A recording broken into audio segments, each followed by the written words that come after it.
네, 미스터 지단 2부 출발해 보겠습니다. 네. 1부 시간이 오늘도 정말 번개처럼 빨리 지나갔고요. 2부에 들어왔는데 참여를 어떻게 해야 되는지 아직도 모르시는 분들이 있다고요? 아실 때까지 할 겁니다. 네, 저희 뭐 자격 요건이 일절 없다는 사실 없습니다. 전해주시죠. 예, 종목 있으시면 되고요. 남녀노소 누구나 가능하십니다. 그렇습니다. 연락처도 남겨주시겠어요? 네, 02325-8200번으로 연락 주십시오. 네, 연락해서 꼭 남겨야 될 내용도 체크해 주시죠. 네, 종목명, 매수가, 비중, 그리고 오늘 두 분 나오셨습니다. 박준현 운용력과 이호석 PB. 두 분 중에 한 분을 선택하실 수 있습니다. 이게 또 미스터 진단의 묘미니까요. 그렇죠. 이러한 혜택 누리시기 바랍니다. 네, 전화도 그리고 유튜브로도 네이버 TV로도 여러분 함께 해주실 수 있으니까 네. 종목지다 많이 남겨주시고 그리고 이건 꼭 말씀드려야 될 것 같아요. 1부 시간에만 열심히 남겨주셨다가 2부에는 뭐 시간 다 간 거 아니야? 우리 종목지다 어차피 못할 거 아니야? 라고 하시겠지만 아닙니다. 아니에요. 저희 AI가 철저하게 마음대로 하니까 여러분 언제든지 기회는 열려 있어요. 아직 좀 부끄럽네요. 네.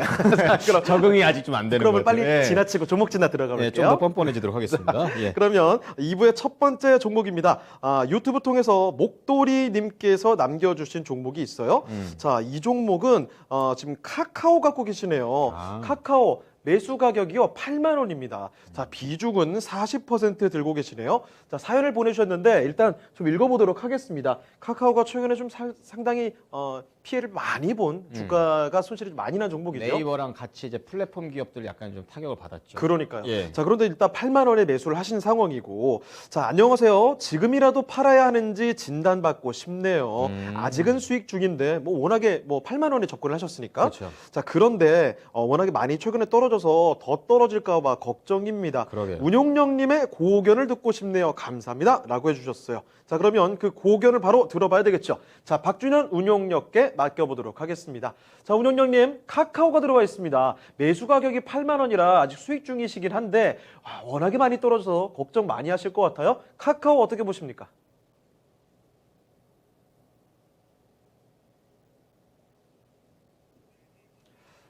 자, 운용력님 지금 마이크가 조금 안 들어가고 있는 것 같은데요. 예, 네. 예, 이제 들립니다. 예, 예. 예, 예. 카카오, 뭐 거의 100% 수익 나셨다가 지금 한 50% 정도로 수익률이 좀 떨어졌네요. 그래서요.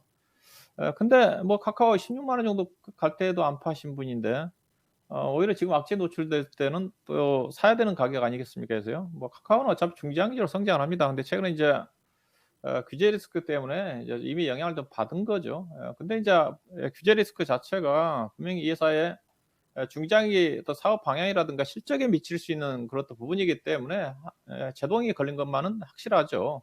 확실하고 또 이 회사가 또 과다하게 단기간에 주가가 여러 가지 올해 자회사들 상장 이벤트도 있었고 그래서 그런 것들이 좀 반영이 돼서 과다하게 올랐던 부분에 대한 속도 조절이라고 봐야 될 것 같습니다. 그래서 중장기적으로 길게 성장하는 거니까 다만 이제 앞서 얘기했다시피 이제 성장 속도 조절에 따라 가지고 주가 가파르게 올라왔기 때문에 쉬어가는 과정이 상당 기간 진행될 가능성이 있다고 좀 봐야 되겠죠. 그래서 가치는 계속적으로 증가되니까 다만 이 회사가 지금 주가가 많이 비쌉니다. 상대적으로. 회사 성장성은 확실하지만 너무 앞서왔다는 거죠. 그래서 네이버와 비교도 그렇고요. 우리나라 SNS 기업들이 미국에 있는 페이스북이라든가 구글 알파벳이라든가 가르터 종목들에 비하면 그래도 미국에 있는 SNS 기업들이 PR 기준에서 35배에서 40배가 안 넘습니다. 근데 우리나라 기업들 지금 네이버 같은 경우도 PR이 지금 몇 배입니까? 카카오가 지금 58배예요. 57배입니다. 어제 조가 기준에서 네이버는 이제 올해 일회성 이익이 좀 반영이 된 거니까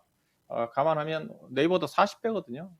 그래서 네이버 같은 경우는 이제 적당한 미국에 있는 SNS 기업에 비해서 인터넷 기업에 비하면 거의 비싸다고 봐야 되겠죠. 그래서 카카오가 한때는 네이버의 시가총액을 추월했지 않습니까? 지금은 이제 규제 리스크에 타격을 받은 것 자체가 카카오니까 카카오가 빠지면서 지금 시가총액 네이버와 차이는 10조 원 차이로 좀 벌어졌어요. 지금 네이버가 좀 앞서져 있죠.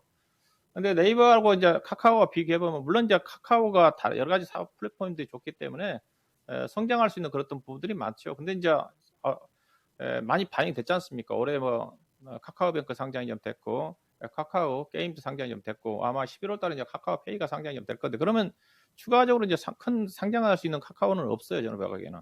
이제 그런 이벤트의 효과가 올해 카카오가 주가에 어떤 네이버에 비해서 압도적으로 주가가 올라갔을 부분인데 이번 규제 리스크에 좀 제동이 좀 걸렸다고 좀 봐야 될 것 같고요. 현재도 국정감사 중이어가지고 아마 추가적으로 아마 이번 국정감사 쪽에서 아마 김범수 회장이 불려나가지 않겠나 생각이 좀 되는데 거기에서 아마 지난번에 얘기했던 공록 상권을 침해하는 그런 사업에 대해서는 적극적으로 뭐 참여하지 않겠다 그런 쪽으로 얘기하지 않겠습니까? 그래서 사업 방향이 좀 바뀔 때까지는 주가 의미 있게 상승하기 쉽지는 않지 않겠나 봐야 될 것 같고요. 카카오는 제가 보기에는 그것보다는 최근에 시장 자체가 금리 인하 국면 쪽에서 성장주들이 주목을 받았던 부분인데 만약에 시장 자체가 가치적으로 당장은 아니지만은 관심이 쏠린다 한다면 그 부분 자체가 오히려 더 큰 리스크라고 봐요. 아직은 저도 성장 쪽에 우위에 있다고 보고 있는 쪽인데 만약에 시장 자체가 금리 인상 국면 쪽에서 경기가 좋아지면서 경기 민감주 쪽으로 가치가 쏠린다 한다면 성장주 쪽에 상대적으로 수혜를 받을 수 있는 그런 부분이 있거든요. 그 부분 자체는 결국은 내년도 가야 되지 않겠나 생각이 좀 되는데 그 부분 자체가 카카오가 저는 개인적으로 더 부담스럽지 않겠나 생각이 좀 되고요. 일단은 보유 전략이죠. 뭐 카카오 장기 투자 가능한 거니까. 근데 이제 수급을 보시게 되게 되면 살 사람들은 다 샀다고 봐요. 이게 수급인데요. 보시게 되면 올해 1월 1일부터입니다. 누가 샀느냐? 개인 투자가들이 다 산 거죠. 우리 청년들 개인 투자가들 2,500만 주 샀고요. 외국 투자가들 940만 주 팔았고 기관 투자가들이 300만 주 팔았지 않습니까? 수급의 개인 투자가들이 이제 아마 카카오 투자가들이 주식을 사줘야 될 것 같은데 외국 투자가들이 살 수 있는 그런 부분들은 쉽지 않을 것 같고요. 그래서 주가는 올라갈 것 같은데 상당 기간 더디게 올라갈 것 같다. 일단 주가는 저점이 좀 나왔다고 봅니다. 11만 원대 정도는 저점이 형성이 될 것 같고요. 최근에 이제 16만 원대 달성 부분 자체는 개인적으로 내년도 최소한 3월 달 이후 정도 가야 되지 않겠는가 저는 그렇게 좀 생각을 하고 있고요. 일단은 우리 청장님이 매수한 가격대가 8만 원이라 하지 않습니까? 이게 주가가 이 8만 원대에서 거래가 많이 됐어요. 이 가격대인데 이거 8만 원, 7만 8만 원이거든요. 주가는 이때 이제 제일 거래가 많이 됐으니까 우리 시장님 이때 사셨을 것 같은데 그럼 주가는 100% 올라갈 때는 한번 팔아야 되는 거죠. 우리 시장님 비중이 더구나 40%지 않습니까? 이게 결론이지만은 주가는 대체적으로 매수 거래량이 많이 집중됐던 가격대에서 100% 올라가게 되면 대체적으로 쉬었다 가게 되더라고요. 그 가격대가 결국은 16만 원대가 됐던 게 아닌가 생각이 좀 되고요. 일단은 뭐 제가 보기에는 뭐 추가적인 주가는 저점이 나왔을 것 같고요. 당분간 11만 원에서 현재 지금 120일 평균선이 지금 13만 원 정도 언저리 있기 때문에 이 사이에 등락 구간이 올해 연말 정도까지 전개되지 않겠는가. 그래서 11만 13만 원. 그러나 내년도 시장이 만약 종합주가지수 지금 대체로 종합주가지수 좋아지게 되면 3,500 정도까지 예상하고 있지 않습니까? 그 정도 간다 한다면 그 지수는 내년도 가야 되는 거니까 그 시점에서는 다시 16만 원 정도 중장기적으로 상승할 흐름이 있고요. 중장기적으로 계속적으로 우상향할 거니까 단기적으로는 16만 원대가 내년도 상반기 정도까지 고점이 형성되지 않겠는가. 그런 관점에서 중장기적으로 보유하시고요. 단기 매매 하신다는 분들하면 11만 원대 초반대에서 매수하셔서 13만 2, 3천 원 정도에 매도하는 그런 전략이 필요하지 않겠는가. 그렇게 봐야 될 것 같습니다. 네, 카카오 살펴드렸습니다. 일단은요, 내년 상반기까지 좀 길게 보신다면 16만 원 정도까지 다시 회복이 가능한 종목이 아닐까 싶어요. 네. 이런 부분도 참고를 좀 해보시길 바랍니다. 자, 카카오 살펴드렸습니다. 네. 자, 다음은요, 전화 연결돼 있다고 하니까요. 네. 지체하지 말고 바로 받아보겠습니다. 사랑합니다, 시청자님. 예, 안녕하세요. 네, 안녕하십니까? 예. 예. 수고 많으십니다. 예, 전화 주셔서 감사드립니다. 예. 자, 우선 시청자님의 고민이 되는 종목, 어떤 종목인가요? 예, 한전산업이요. 한전산업. 매수가 얼마에 들어가셨습니까? 14,960원이요. 이게 한 번 더 추가 매수를 한 금액이에요. 아, 그럼 비중이 좀 되시나요? 얼마나 되십니까? 비중이 한 17% 정도. 보니까 한전산업이 차트 보니까 최근에 좀 많이 밀리더라고요. 두 자릿대 한번 밀렸고 오늘도 한 6%대 예, 지수 자꾸 대비해서. 떨어지더라고요. 그러니까 지수 대비해서 좀 밀리고 있는 것으로 확인이 되는데 자, 그렇다면 가장 궁금하신 게 어떤 게 될까요? 이 종목을 저는 이렇게 좋게 이렇게 봤는데 네.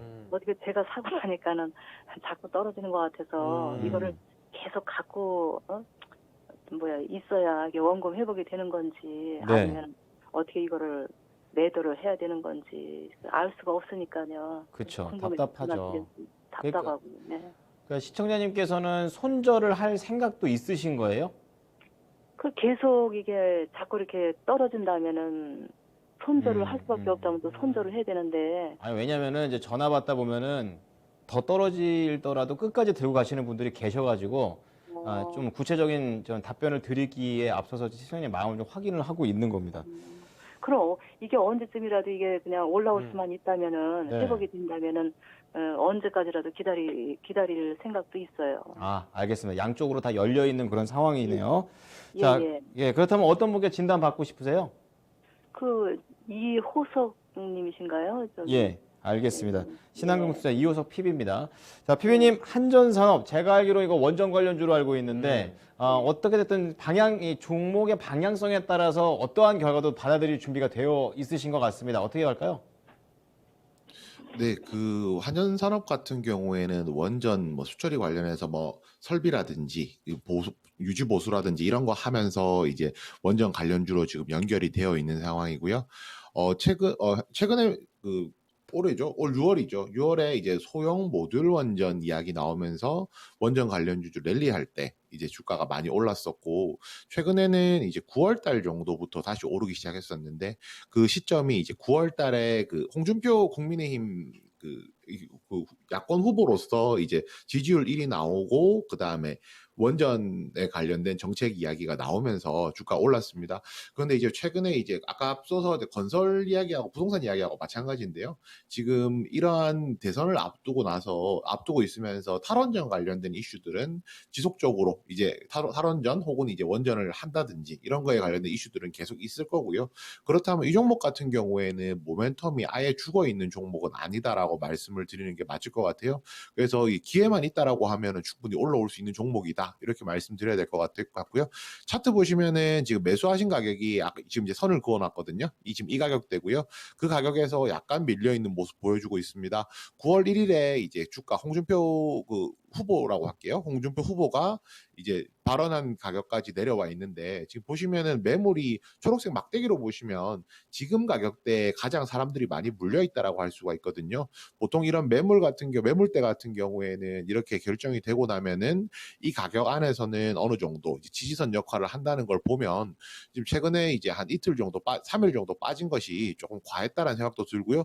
밑에 그리고 거래량 보시면은 실제로 이제 주가가 빠진 거에 비해서 올라갈 때는 거래량이 이렇게 많았는데, 최근 빠진 거는 실질적으로 거래량이 별로 없거든요. 이 부분은 일반적으로 이제 거래가 너무 없어도 주가가 빠지는 경우가 있습니다. 왜냐면은 파는 사람은 이제 살려는 사람이 없으니까, 파는 사람은 계속 이제 뭐 울며 겨자 먹기로 조금씩 싸게 내놓게 되고, 또 주가가 갑자기 훅 밀리게 되니까 그런 경향들이 많아지면서 이런 상황들이 벌어지는 거거든요. 그래서 지금 최근에 뭐 거래가 빠진 거에 대해서는 굳이 걱정하실 필요 없으실 것 같고요.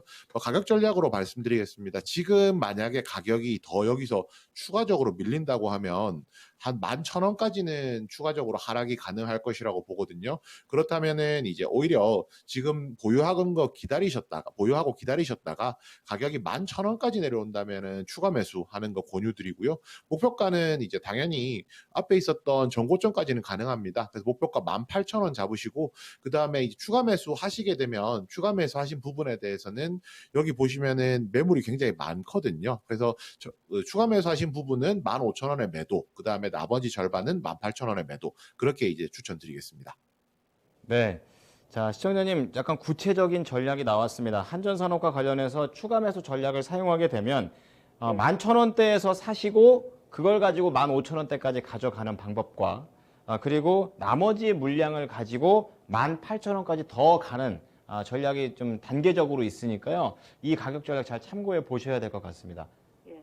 아니 그러면은 이게 밀리게 되면 11,000원까지도 이렇게 밀릴 수 있다는 말씀이신가요? 그러니까 그게 간다는 게 아니라 가능성이 있으니까 만약 거기까지 되게 되면은 손절을 하고 막 이렇게 나오고 이러는 게 아니라 오히려 추가 매수의 가능성도 있다라는 거죠. 그러니까 과도하게 밀렸다라는 의미로 말씀을 하신 겁니다. 네, 많이 밀리게 되면 11,000원까지도 내려갈 수 있다는 얘기죠. 예, 그것도 알아놓고 가시면 될 것 같아요.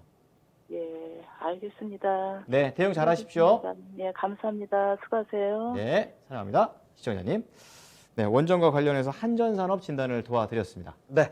자, 이렇게 종목 진단 계속 발빠르게 도와드리고 있습니다. 네. 자, 다음 종목도 바로 넘어가 보도록 할게요. 자, 이번에 살펴볼 종목은 유튜브 통해서 이 잠실 고라니 님께서 말씀을 해주셨습니다. 잠실에는 아마 고라니가 없지 않나요? 근데 왠지 이렇게 적어놓으니까 진짜 잠실에 사시는 분 같은 그런 느낌 그러니까요. 납니다. 디테일이 자, 있어요, 왠지. 네. 잠실 고라니님께서 동양 EMP를 갖고 계시네요. 자, 동양 EMP 매수 가격 보니까 22,000원에 10%.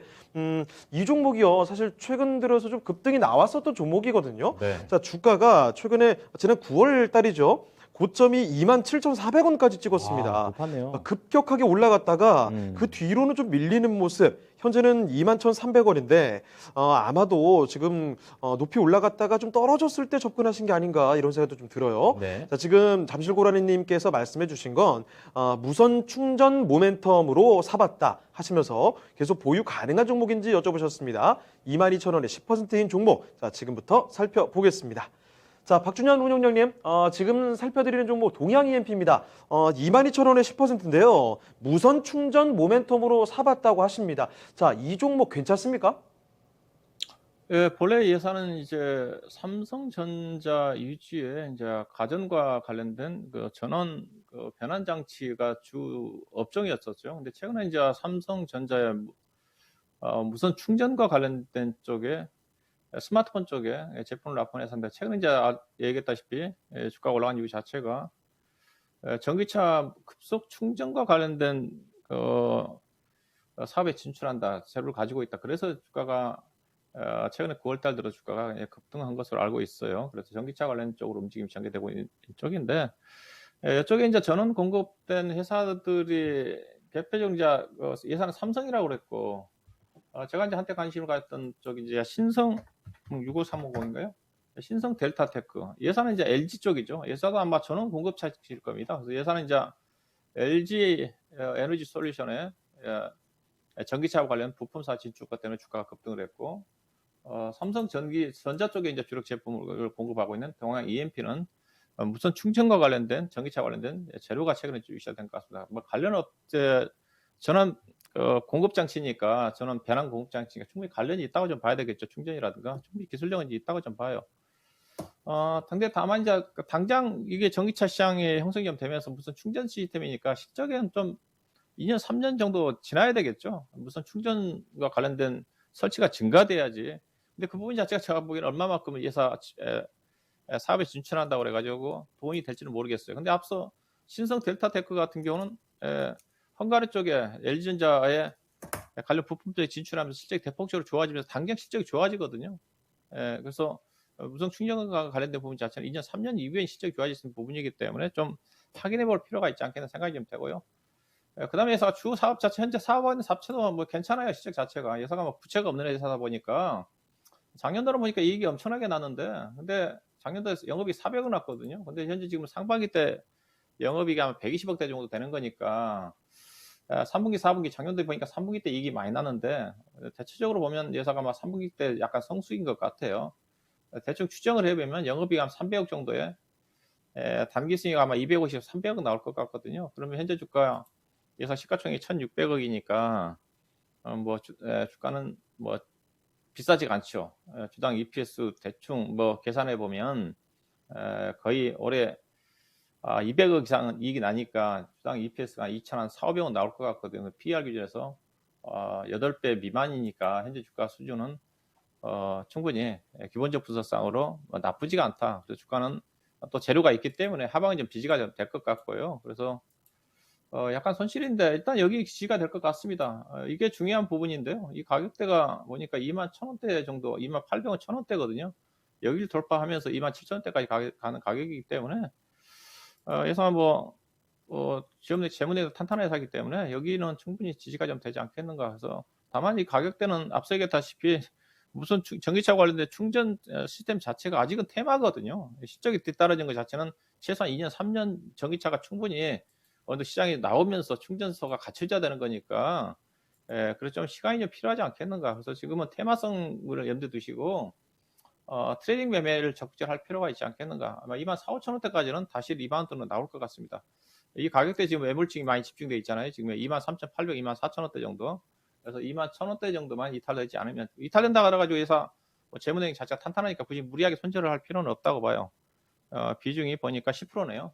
많지는 않죠. 있어요. 10%. 만약에 추가적으로 25,000원에다가 800원도 내려온다 한다면 10% 추가 매수 가능할 것 같고요. 23,000원, 23,500원에서 23,800원 정도 그 사이 한 15%, 20% 정도의 트레이딩 관점에서 매매를 하게 되면 충분히 만족할 만한 수익을 좀 낼 수 있지 않겠는가. 손절은 할 필요 없을 것 같고 뭐 현금 여유가 있으신다 그러면 27,800원대에서 추가 매수 하셔가지고 24,000원 언저리 정도에서 매매하는 그것도 전략은 가능할 것 같습니다. 네, 동양 EMP는 손절할 만한 종목은 아닌 것 같아요. 일단은 뭐 조금 더 주가 내려가게 되면요. 네. 추가 매수도 가능할 것 같습니다. 그렇군요. 자, 그래서 목표 주가는 23,000원대 후반 정도? 그러니까 24,000원 뭐 그 부근에서는 매도를 해보시는 게 좋을 것 같습니다. 이 부분 참고하시길 바라고요. 바로 동양 EMP 살펴드렸습니다. 네. 자, 지금 박준영 운영자께 좀 추가적으로 좀 질문 드리고 싶은 게 제가 네. 사실 그 이번 주가 5거래일이 아니라 딱 4거래일이었잖아요. 맞습니다. 근데 이제 그 전주에 이제 하루 쉬니까 4일만 나가니까 뭐 시장 뭐 크게 나쁘겠어 뭐 이런 생각 했었는데 너무 끔찍했어요. 야 이거 뭐 쉬고서 오니까 뭐 시장이 더 밀리니까요. 약간 겁이 나요. 그래가지고 설마 또 이번에도? 이거 두 번째 지금 대체 휴무일 이제 휴일을 앞두고 있는데 다음 주 4일 운영님께서는 어떻게 보세요? 좀 내려갈 거로 보십니까? 증시가 좀 그래도 좀 반등을 보일 거로 보십니까? 일단 반등이 나와야죠. 더 이상 빠져서는 안 되는 가격이죠. 그래서 제가 뭐 방송에서 얘기했다시피 우리 시장만이 지금 주가 10월 달 들어서 하락하고 있다고 얘기를 하고 있는 쪽인데, 미국 증시라든가 뭐 다우나스닥 시장 이미 플러스로 돌아섰고, 같은 아시아 증시, 대만 증시 같은 경우도 1% 정도 언저리 하락인데 우리 시장은 지금 오늘 밀려버려가지고 코스피스가 막 4포인트, 코스닥 시장은 막 거의 5, 6포인트, 5, 6% 정도 좀 떨어졌을 겁니다. 현재 우리 시장에 빠진 것 자체가 국내 내부적인 악재는 없는 거지 않습니까? 다 대내적인 매크로적인 악재 요인 때문에 국내 시장이 민감하게 반응하는 부분이기 때문에 어떤 해외 증시와 우리 시장이 많이 디커플링 되고 있는 쪽인데 따라가야죠. 했어요. 펀드멘탈 문제가 없는데 그래서 뭐 이번 연휴 이후에는 충분히 저는 연휴 이후 오늘 연휴에 대한 불확실성 때문에 오늘 시장 자체가 오늘 또 이제 음봉으로 끝났거든요. 연휴 이후에는 오히려 주가가 3,000포인트 안착하는 흐름으로 전개되면서 완만하게 반등 흐름이 전개된다. 그렇게 좀 보고 있습니다. 저희도 좀 올랐으면 좋겠다. 이런 생각이 그러니까요. 예. 자, 다음은요. 네이버 TV로 넘어가 보겠습니다. 예. 앞서 그 말씀을 이미 좀 드렸었는데 떡볶이님께서 오신 종목 체크해 보겠습니다. 자, YG 엔터테인먼트가 되겠습니다. 그래서 잘 가는 종목이죠. 그렇죠. SM, JYP, YG 엔터, 하이브까지. 자, 62,000원에 매수를 하셨고 비중 15%를 담고 계시는데요. 지금 이분께서는 69,000원 정도까지 좀 생각을 하셨는데 이제 본전 다 와버렸네요. 네. 예, 이분도 약간 타이밍을 놓치신 그런 상황이 된 것 같습니다. 최근에 워낙에 많이 올랐죠. 오늘 한 3.6% 밀렸네요. 예. 63,300원에 현재 거래를 마친 모습이고 최근인가? 예, 어제였네요. 장중에 거의 7만 원 근처까지 갔던 게 최고 기록이 되겠습니다. 예.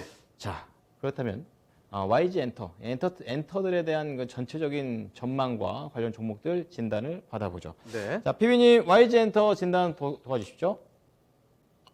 네, YG엔터 굉장히 좋은 회사다부터 말씀드려야 될 것 같고요. 일단 엔터주 전체적으로 먼저 우선 말씀을 드리게 되면 그 엔터주 같은 경우에는 이제 리오프닝 관련주로서 굉장히 이제 큰 이제 수혜를 볼 수 있는 이제 업종이라고 할 수가 있는데요. 뭐 이렇게 생각하면 될 것 같아요. 2019년 기준으로 코로나 이제 팬데믹 이전으로 생각을 해본다라고 하면 그때 당시 음반 판매량하고 지금 이제 YG 소속 가수들 기준으로 해가지고 지금 시점에서 음반 판매량을 보면은 많게는 한 6배 정도 음반 판매량이 늘어났거든요. 이제 음반 판매량이 6배 늘어났다는 거는 쉽게 말해서 팬덤이 이제 팬이 이제 6배 정도 늘어났다는 이야기예요. 그러면 2019년도에 만약에 오프라인 콘서트를 할 때 하고 지금 시점에서 오프라인 콘서트를 할 때 하고 오프라인에서 판매될 수 있는 티켓 판매량 자체도 6배가 늘어날 수 있다는 것이거든요. 그렇다면 매출이 6배가 늘어날 것이고 그에 따른 영업이익도 크게 늘어나겠죠. 그런 부분 생각해 본다라고 하면 오히려 코로나19라는 이제 이런 악재는 결국에 엔터주에 있어서는 팬덤을 넓힐 수 있는 굉장히 좋은 기회였다라고 할 수가 있을 것 같고요. 또 이제 플랫폼에 대한 이야기도 많이 하는데 그 YG 소속 가수인 블랙핑크 같은 경우에 아티스트 기준으로 했을 때 유튜브에서 팔로우가 제일 많은 이제 가수거든요. 그런 부분까지 생각해 본다라면은 앞으로 이제 지금 뭐 플랫폼 상에서도 그리고 이제 코로나19 이후 위드 코로나 상태에서 오프라인 콘서트가 진행된다면 수혜를 볼 수 있는 기업들이 엔터주다. 뭐 이렇게 말씀드릴 수 있을 것 같고요. 그 중에서도 YG 엔터 같은 경우에는 가장 크게 이제 영향을 줄 수 있는 것이 방금 말씀드렸던 블랙핑크 같은 경우가 유튜브에서 이제 구독자가 가장 많은 아티스트 기준 구독자 제일 많을 정도로 인기가 글로벌하게 인기가 있다는 것, 이 부분도 생각을 해봐야 될 것 같아요. 그렇다면 뭐 길게 본다라고 하면은 앞으로 더 좋아지는 게 맞다. 뭐 이렇게 말씀을 드려야 될 것 같고요. 차트로 보시더라도요. 오늘 조정이 나오긴 했지만은 이렇게 표현하면 좀 웃길 수도 있는데 어느 정도 예쁘게 빠졌다라고 말씀드리는 게 맞을 것 같거든요. 지금 본전 부근까지 왔다라고 말씀은 하시지만은 지금 가격에서는 추가적으로 더 상승할 여력이 있다라고 판단을 하는데요. 지금 수급을 보시게 되면은 지금 오늘 같은 경우에 이제 기관에서 이제 차익 실현이 나왔거든요. 최근에 기관에서 많이 샀기 때문에 차익 실현이 나오긴 했지만은 오히려 외국인 같은 경우에는 매수를 하는, 그러니까 수급이 이탈 뭐 차익 실현 물량이 나오더라도 수급을 받아줄 수 있는 주체가 또 따로 있다는 부분 생각해 본다라면 이 조정은 이제 일시적인 조정이 맞다라고 생각을 하고요. 그러면 추가적으로 주가 상승할 수 있는 여력 충분히 있다라고 생각을 합니다. 그래서 최종적으로 이제 가격 위에 상단으로 보는 가격까지 말씀드리면 월봉 기준으로 저희가 보게 되면요. 2012년에 한 82,000원까지 올라갔었던 적이 있었거든요. 지금 보시면은 그때 당시에 82,000원까지 올라갔다가 주가가 빠지면서 이게 중간에 이제 뭐 증자라든지 부분 때문에 권리락 때문에 가격이 바뀌긴 했지만요. 이 수정 주가로 82,000원이라고 보았을 때 이때 보시면은 한 달 사이에 가파르게 내려오면서 여기 쌓여있던 매물들이 많았던 거거든요. 그 매물이 지금 현재 쏟아진다는 것이고 오히려 지금 시점에서 이 구간을 돌파를 한다라고 하면은 목표가 8만 원까지도 뭐 충분히 가능한 자리라고 지금 생각하고 있습니다. 네, 8만 원까지도 갈 수 있다. 지금 예쁘게 빠지고 있다. 이렇게 얘기를 해주시면서 YG 엔터테인먼트에 대한 가격 전략 도와드렸습니다. 많은 참고 부탁드릴게요, 떡볶이님. 네. 자, 이 지금 보니까 떡볶이님께서 신청해주신 종목인데 네. 비단 떡볶이님뿐만이 아닙니다. 음. 지금 유튜브 통해서도 엔터주가 요즘에 대세다 이런 말씀 많이 해주고 계세요. 네, 저희 회사가 또 이 사옥이 합정동에 있잖아요. 요거 바로 근처에 있습니다. 그렇죠. 예, 그 7층에 딱 올라가면 거기 옥상인데 딱 올라가면 오른쪽으로 딱 보면 YG 네. 엔터테인먼트 사옥이 바로 보입니다. 예, 근데 아무 의미 없어요. 네. 몇 년 동안 같은 하늘날이 있을 뿐이지 한 번도 소속 아티스트의 얼굴을 본 적은 없습니다. 네, 전 블랙핑크라도 한번 볼 줄 알았는데 언저리라도 볼 줄 알았는데 아무리 좋은 안경을 맞춰도 네. 되질 않아요. 그래요. 어쨌든. 그러니까 뭐 종목 진단 언저리라도 좀 보도록 하죠. 진단 계속 가보겠습니다. 쓸데없는 자, 이번에는 죄송합니다. 또 전화가 들어와 있네요. 전화 한번 연결해 보겠습니다. 네, 사랑합니다, 선자님. 네, 사랑합니다. 네, 반갑습니다. 자, 선자님 오늘 어떤 종목인가요?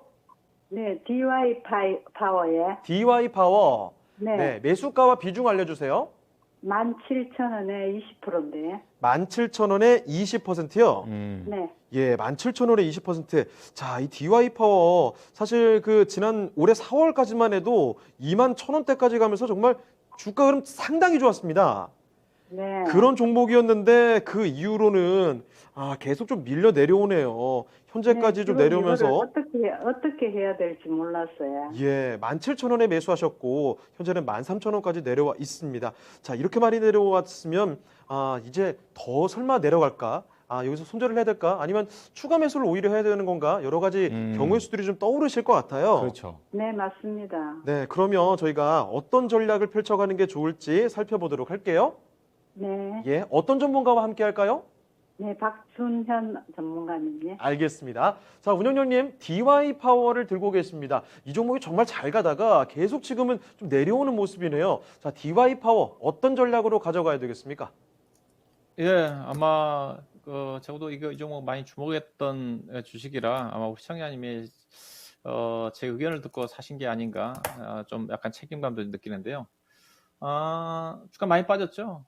작년 올해 2월달, 3월달 이 종목 제가 이 가격대에서부터 제가 많이 언급했던 주식인데, 그리고 이제 16,000, 7,000, 8,000원대까지 언급했으니까, 이제 중간에 아마 사신 분들이 좀 있을 거예요. 16,800원, 7,000원대 정도에서 그런 분들이 지금 물려 계시는데.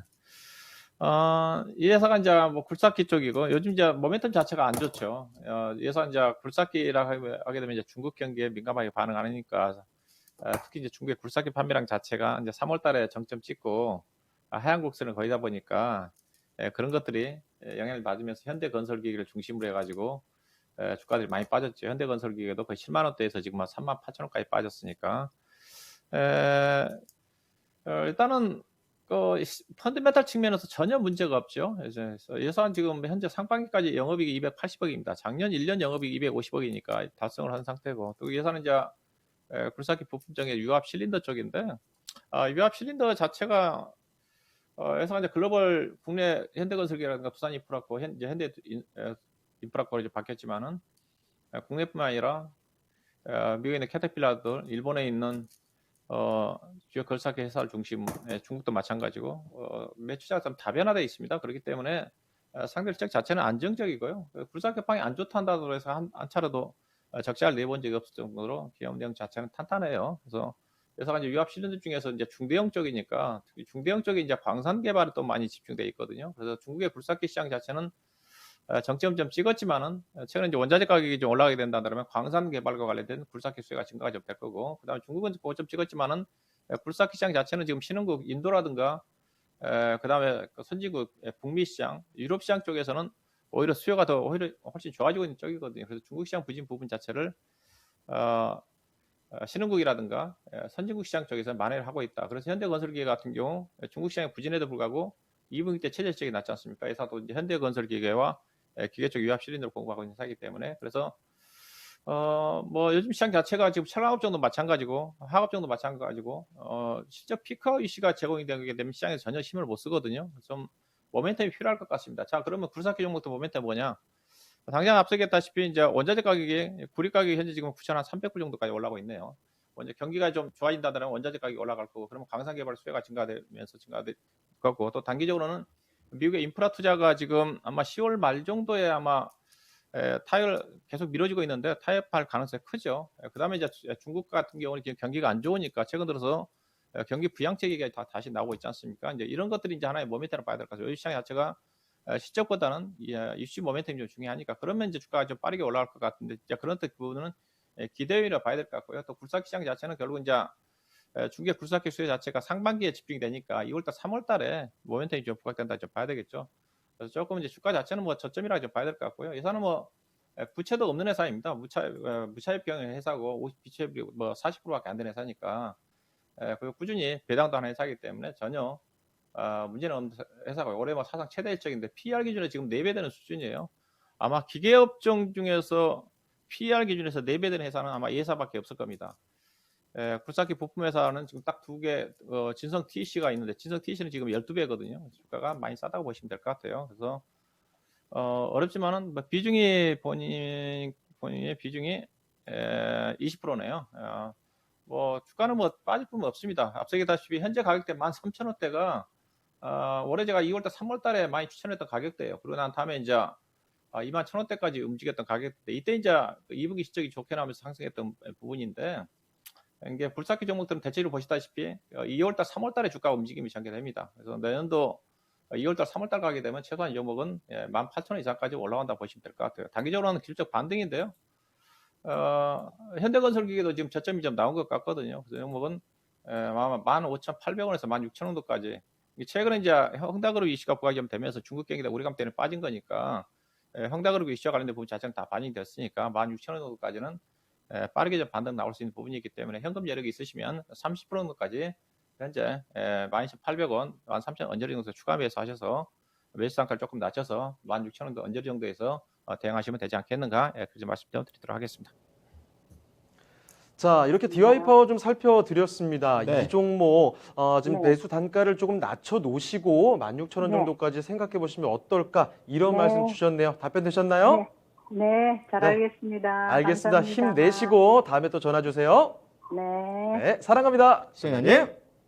자, 이렇게 해서 DY 파워 살펴드렸습니다. 전화 종목 진단이었습니다. 자, 그래서 유튜브로 넘어가 보겠습니다. 네. 참 이거 아이디 매력적입니다. 슈퍼 면치기. 갑자기 배가 고파져요. 면 맛있겠네요. 슈퍼 면치기님. 배고파요. 자, 어떤 테이펙스. 종목인가요? 테이펙스? 올려주셨는데 65,000원에 사셨고 비중이 10%입니다. 네. 근데 중요한 거는 지금 좀 더 추가 매수를 하고 싶어 하시는 것 같아요. 수익은 나고 있는 상황이고 지금 네. 가격대는 높은 편입니다. 2.4% 올라서 7만 원대인데 최근에 이제 저렇게 가격이 올라갔을 때 시세 예. 보시면서 매매를 진행하신 것 같습니다. 자, 과연 물타기라고 여기 써주는데 불타기라고 써요. 불타기 수익 나시니까. 굉장히 강력하게 추가 매수를 하고 싶다라고 저는 해석을 하겠습니다. 예. 알아보죠. 자, 이호석 PB입니다. PB님, 테이펙스 어떤 전략이 유효할까요? 네, 확실히 가는 말에 올라타는 것이 저는 좋다라고 생각을 하고요. 그래서 불타기 하신다는 의견에 전적으로 동의를 하고 있습니다. 이제 그 테이펙스는 이제 2차 전지 그 테이프를 만드는 회사고요.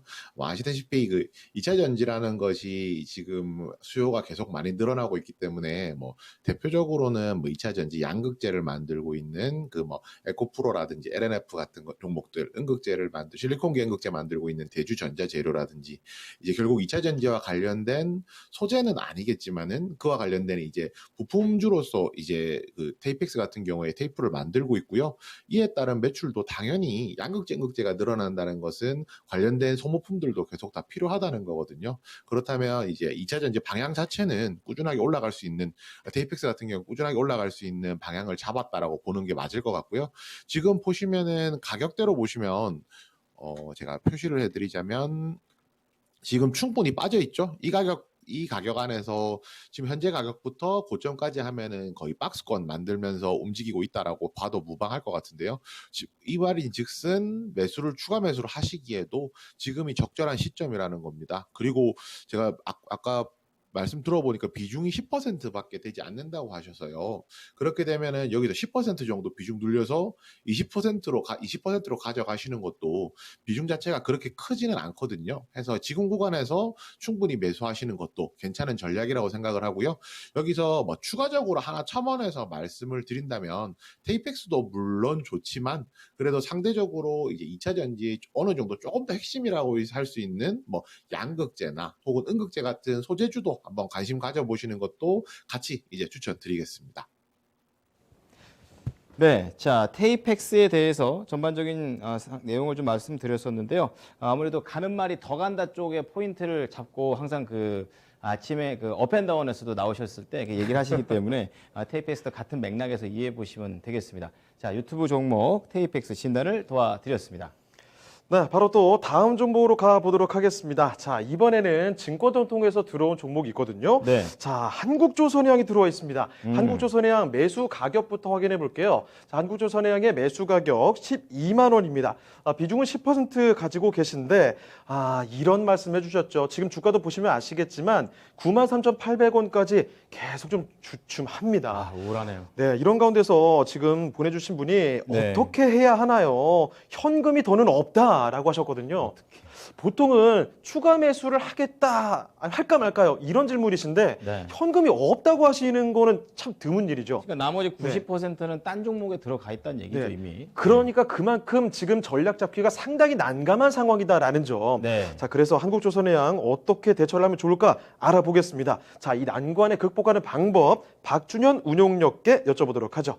자, 운용력님, 한국조선해양 갖고 계시는데요. 이 종목 매수 단가가 12만 원, 그리고 10% 갖고 계시는데 현금이 없으시답니다. 그러니까 추가적으로 매수할 여력은 없으시다는 건데 어떻게 하면 그럼 좋을까요?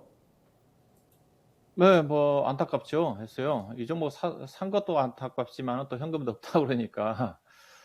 하여튼 뭐 조선주는 제가 계속적으로 뭐 비관적으로 얘기했던 업종이긴 한데 굳이 왜 조선주를 사냐? 지금 앞서 얘기했다시피 제가 DY파 얘기했지만은 PR 4배짜리가 못 가는데 한국조선해양 일단 뭐 중간 지수 때문에 못 가지만은 뭐 현대중공업도 마찬가지입니다. 제가 보기에는 2023년도 간다 하더라도 현대중공업이 이번에 상장이 좀 됐는데 시가총액이 지금 9조 원이거든요. 현대중공업이 지금 2023년도 조선업황이 좋아지니까 2023년도 간다 하더라도 PER이 52배입니다. 2023년도 올해와 내년도 적자고. 결국은 그 한국조선해양은 뭐겠습니까? 이제 중간 지수에서 바뀌었으니까 현대중공업 지분 80% 가지고 있거든요. 현대중공업 실적이라고 좀 봐야 되겠죠. 그다음에 이제 현대미포를 중심으로 해가지고 바꿨는데 현대중공업이 그 절대적이니까. 근데 중간 지주회사로 본다면 할인 요소를 적용할 수밖에 없는 거니까 요즘 지주회사들이 지금 엄청나게 할인받고 있잖아요. 지금에서요. 뭐 GS를 중심으로 해가지고 LS라든가 종목들, 하나라든가 뭐 PBR 기준에서 3배, 4배 근데 PBR 기준에서 0.5배인데, 근데 한국조선해양을 보자 이거죠. PBR이 지금 0.7배입니다. 지주회사 성격이니까 자산 가치가 중요하거든요. 주당 BPS가 14만 5천 원이거든요. 현재 주가 이제 오늘 뭐 9만 원대 정도 되는 거니까 0.6배거든요. 근데 지주회사 현재 평균 PBR이 0.5배 정도 되는 거거든요. 근데 PER은 지금 3배, 4배, 5배라고 그랬어요. 4배. LG 같은 경우도. 그러면 한국조선해양이요? 주가 안 됩니다. 중간 지주사 몇 개 벌어서 결국은 현대중공업 상장의 피해주라고 좀 봐야 되겠죠. 이게 최근에 저는 국내 시장이 안 되는 이유 자체가 저는 과도한 수급도 안 좋은데 IPO 물량이라고 보고 있는 쪽이거든요. 이게 최근에 대표적으로 게임즈의 크래프톤이 상장이 되니까 NC소프트가 물론 실적이 안 좋아서 그런 또 부분도 있지만은 대장주가 이제 크래프톤으로 넘어가 버린 거거든요. 결국은 현대중공업이 상장이 되다 보니까 한국조선해양이 상대로 피해를 본 거죠. 그동안 이런 것도 충분히 예상해 볼 수 있었던 부분인데, 그래서 저는 뭐 이거 저는 안 된다고 봐요. 물타기에서는 안 되는 쪽이고요. 산다 한다 하더라도 현대중공업을 사야 되는데, 저도 현대중공업 앞서 얘기했다시피 현재 주가 밸류 자체가 지금 철강업종 같은 경우도 지금 4배, 5배짜리가 못 가고 배당도 안 주는 회사들 굳이 살 필요가 있겠느냐 하는 쪽이에요. 저는 반등시 매도 의견입니다. 반등이 나온다 하다 어디 가격이겠어요? 이 가격이겠네요. 왜냐면 매물층이 이제 10만 2천 원대에 집중이 되니까. 근데 이렇게 흘러내릴 가능성이 크다고 봐요. 왜냐면 다른 지주회사, 물론 회사가 중간 지주회사니까 약간 그런 거 고려한다 하더라도 현대중공업도 쉽지 않거든요. 현대중공업 밸류 자체는. 그리고 한다면 현대중공업 올라가야지, 그래야지 한국조선해양도 약간 더 리바운드가 나올 건데, 현대중공업도 현재로 봐서는 뭐 제한적인 등락으로 저는 판단하고 있거든요. 이제. 물론 수주는 지금 많이 쌓여가고 있는 쪽이지만은 현재 수주 자체가 결국 2023년도 실적을 봐야 되는 거니까 2023년도 간다 하더라도 일단 현대중공업 보면 답이 나오거든요. 2023년도에 영업이익 3,700억 원에 당기수익 2,000억입니다. PER이 52배 되는 수준이고 PBR이 1.6이에요.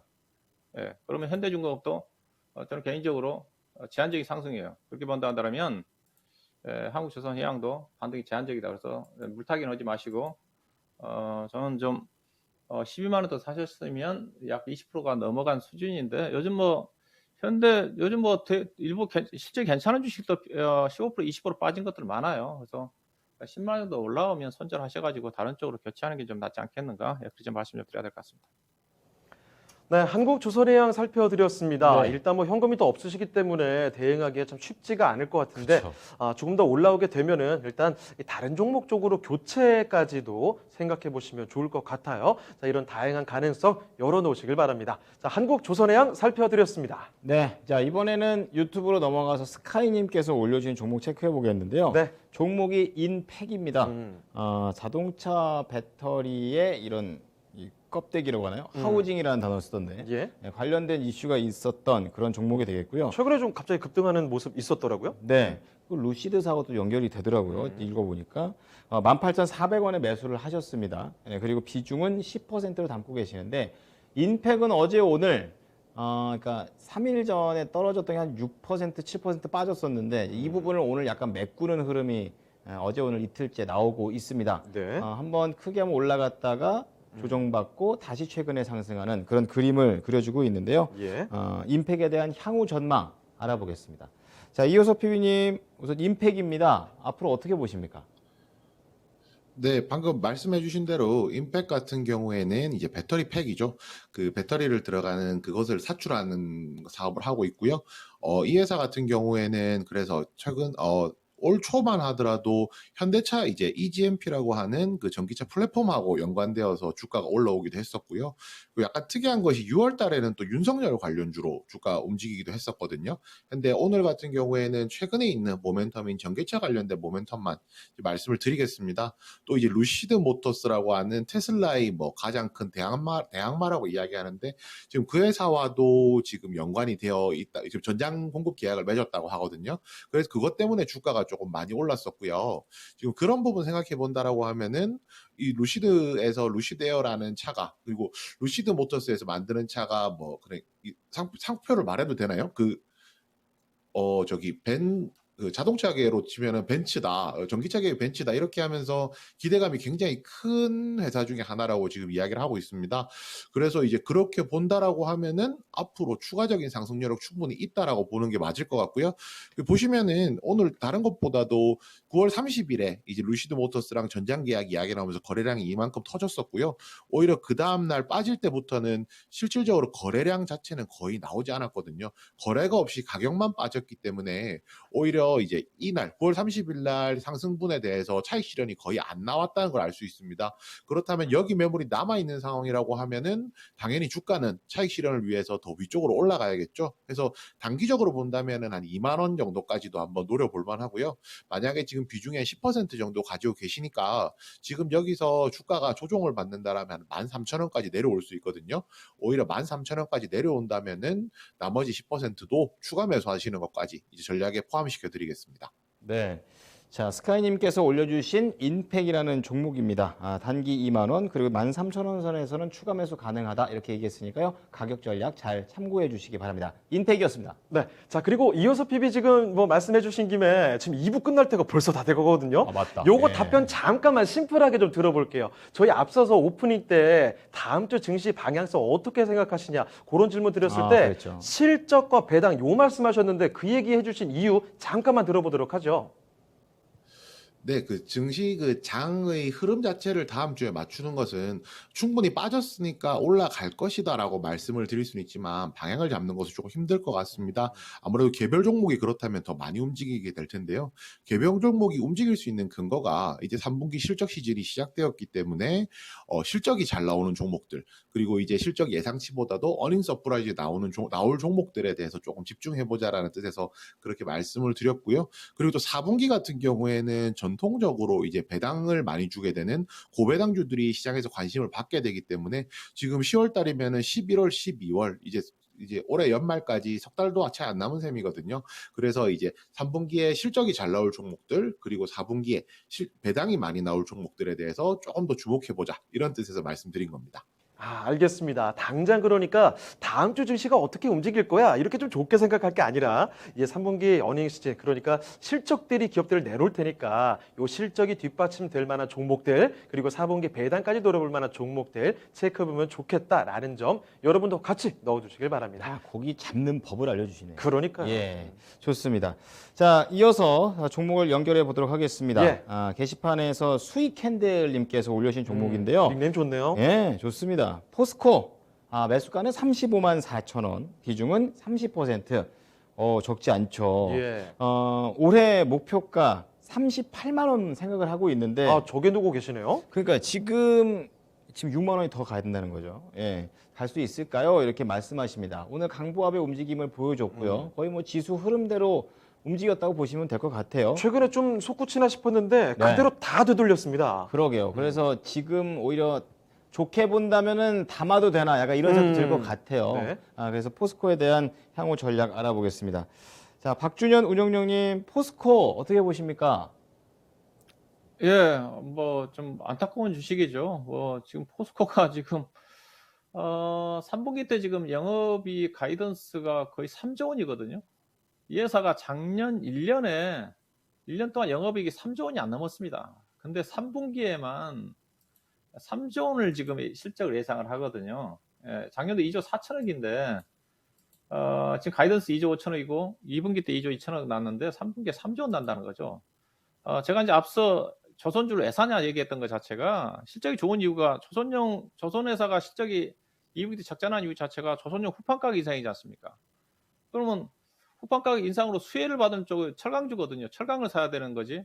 예, 철강 인상으로 인해 가지고 대규모 적자가 난 조선주를 왜 사느냐. 제가 그렇게 얘기했던 거. 결국 이제 아까 비해서 한국조선의 주가 많이 빠졌는데 이렇게 수혜를 받는 주식도 지금 못 간다는 거죠. 뭐 지금 올해 포스코의 지금 실적은 연간으로 따지면 아마 최대 실적이 나올 겁니다. 아마 영업이익 지금 가이던스가 8조 3천억인데 상향 조정되는 거 감안하면 아마 10조 원이 넘어갈 것 같아요. PER 기준에서 지금 4.9배 정도 나와 있는데 실적 상향 조정을 감안하면 왜냐면 4분기 때 좋아지거든요. 왜냐면 제품 가격이 9월 달에 인상이 됐기 때문에 후판 가격이 상반기에 비해서 톤당 70만 원인데 110만 원이거든요. 그러니까 조선회사들이 현대중공업 중심 한국조선해양이죠. 5천억 정도 적자가 났거든요. 예. 냉연강 후판뿐만 아니라 냉연강판, 철강 가격도 강세고 4분기 정도 강세가 전개되니까 현재 지금 철강업종은 상대적으로 NCC 계열 하업종에 비해서 수준이 괜찮아요. 그 자체가 철강업종의 현재 철광석 가격은 아마 5월 달이죠. 중국의 원자재 가격 단속 나올 때가 아마 철광석 가격이 아마 223불 정도 될 건데 지금 110불대입니다. 지금 반토막 났거든요. 원재료 가격이 떨어져 있는데 대신 앞서 얘기했다시피 주력 제품들, 열연 제품이라든가 후판이라든가 냉연강판 가격은 지금 계속 올라가고 있다는 거죠. 그래서 롤 마진 자체가 좋습니다. 대신 이제 철강업종의 현재 악재 자체가 유연탄 가격은 좀 많이 올라가고 있죠. 그렇지만은 제품 가격이 원재료 가격 하락에다가 제품 가격 강세다 보니까 시장 최대치가 난다는 거죠. 예, 근데 주가 못 가는 이유 자체가 지금 전반적으로 경기 관련 종목들과 관심이 많이 떨어져 있죠. 물론 글로벌 철강 회사들도 주가가 싸기는 쌉니다. 그렇다고 또 우리나라 철강 회사들이 또 상대적으로 가장 못 올랐고요. 주가가 가장 싸죠. 그래서 뭐 주식 사야죠. 뭐 포스코 같은 경우는 앞서 조선주는 배당도 안 해주는데 예산은 그래도 아마 분기 배당까지 감안하면 10,000원 이상 주거든요. 그래서 주가는 현재 지금 3% 이상 수익률이기 때문에 주가가 빠지 현재는 박스권의 저점으로 보여집니다. 뭐 최근에 주가가 하락했지만은 종합주가지수는 지난 8월 20일 날 저점을 하회했지만은 이 종목은 그거보다 위에 있잖아요. 왜 그렇겠어요? 실적이 더 좋게 상향 조정됐기 때문에. 다른 종목도 다 저점을 깼지만 그래서 이 종목은 뭐 저점은 이제 나왔다 봅니다. 있어요. 그래서 32만 원 아래에서 저점이기 때문에 비중이 좀 많아서 추가 매수는 좀 보내드리고 싶지는 않지만은 보유 전략이고요. 뭐 우시청의 목표는 가격 38만 원까지는 38만 원이 지금 최근에 고점이니까 이 정도까지는 무난하게 상승하지 않겠는가. 그래서 목표 주가 그대로 38만 원 유지하시면서 대응하시면 될 것 같습니다. 자, 우리 시청자님 마음 가시는 대로 하면 되겠습니다. 목표가 38만 원 제시를 해주셨으니까요. 이 부분 잘 참고해 주시기 바랍니다. 포스코 진단을 도와드렸습니다. 네, 미스터 진단 1부에 이어서 2부까지도 오늘 조금 시간이 더 빨리 가는 것 같아요. 그러게요. 벌써 끝났습니다. 네. 더 많은 종목들을 도와드리고 싶었는데 시간 관계상 오늘은 여기서 인사를 드려야 될 것 같네요. 자, 2부까지 정말 고생 많이 해주신 두 분의 전문가분들 여기서 인사드리도록 하겠습니다. 네, 전문가님들 오늘 말씀 고맙습니다. 네, 감사합니다. 고맙습니다. 네, 지금까지 다양한 투자 판단에 대한 도움 말씀 드렸습니다만 특정 종목의 상승과 하락을 보장하진 않습니다. 이 점 꼭 명심해 주시길 바랍니다. 네. 자, 이제 다음 주, 이번 한 주는 한번 쉬면서 4일을 보냈는데, 초반보다는 후반이 좀 그나마 조금 나왔다는 그나마 거. 나왔죠. 네, 이런 흐름이 다음 주에 좀 딱 이어서 좀 더 상승으로 갔으면 하는 바람을 가져봅니다. 네, 이번에도 또 휴일이 껴 있습니다. 연휴 네. 시간 푹 쉬시면서 맞아요. 보내보시고 다음 주장 한번 기대를 해보면 좋을 것 같아요. 네. 다음 주도 저희 토마토TV와 함께 그리고 미스터 진단과 함께 하시면서 이런 장에서 또 새로운 기회를 얻어가 보시길 바랍니다. 네. 자, 미스터 진단 오늘은 여기서 인사드리겠습니다. 저희는 다음 주에 다시 뵙겠습니다. 고맙습니다.